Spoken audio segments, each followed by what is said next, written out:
संत साई शिक्षण संस्थान intermediate college द्वारा संचालित हिंदी की ऑनलाइन कक्षा में आपका स्वागत है। आज हम कक्षा 10 के विद्यार्थियों के लिए संस्कृत के एक खंड का दूसरा पाठ प्रस्तुत कर रहे हैं। अन्योक्ति विलासा द्वितीय पाठ। नितराम नीचो अस्मिति त्वं खेदकूप कदापि मा वृथा। अत्यंत सरस हृदयो यतः परेशान गुण ग्रहीतास। शब्दों के अर्थ देखें। नितराम अत्यंत, नीचो नीचा, अस्मित हूँ, त्वं माने तुम, खेदम कष्ट, कूप कुआं, कदापि माने कभी भी, माँ माने नहीं, कृथा माने करो।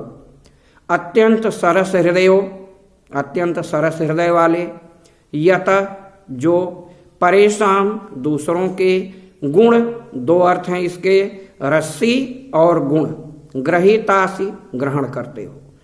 अर्थात हे कूप, मैं अत्यंत नीचा हूं, ऐसा सोचकर तुम स्वयं को दुखी मत करो, क्योंकि तुम तो अत्यंत सरस हृदय वाले अर्थात जल से युक्त, तुम तो अत्यंत सरस हृदय वाले और दूसरों के गुण अर्थात रस्सी को ग्रहण करने वाले हो। यहाँ पर प्रकारांतर में भावार्थ यह है कि मनुष्य को कभी भी स्वयं को छोटा या नीचा या कमजोर नहीं समझना चाहिए, क्योंकि प्रत्येक मनुष्य के अंदर कोई न कोई गुण या विशेषता अवश्य होती है। उसे पहचानकर अपनी प्रतिभा का विकास करना चाहिए। श्लोक नंबर 2। नीर क्षीर विवेके हंसालस्य त्वमेव तनुषे चेत विश्व अस्मिन् अधुनान्य कुलव्रतम पालयिष्यति कः।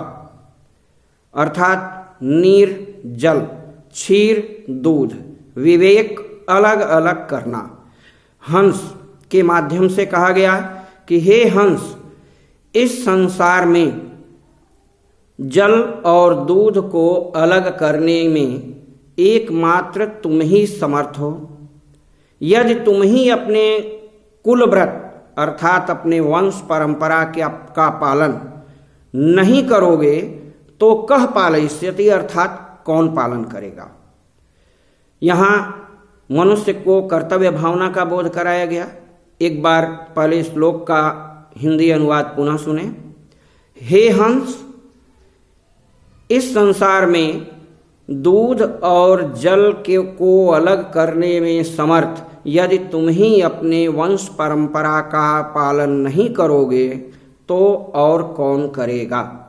अर्थात मनुष्य यदि अपने कर्तव्य का पालन स्वयं नहीं करेगा तो उसके कर्तव्य का पालन और कौन करेगा।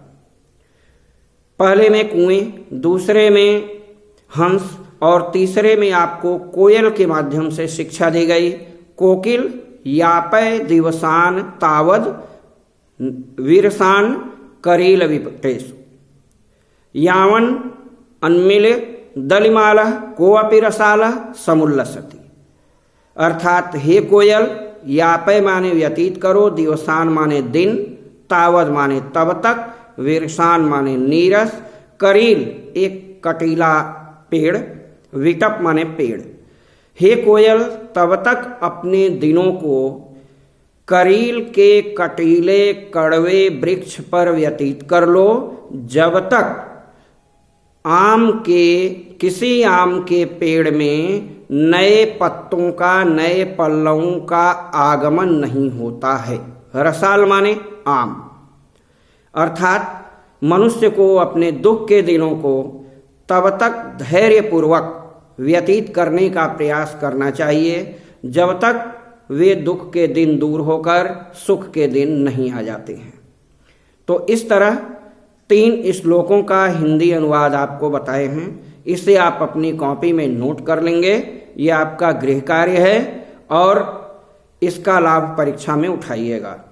खुश रहिए, प्रसन्न रहिए। धन्यवाद।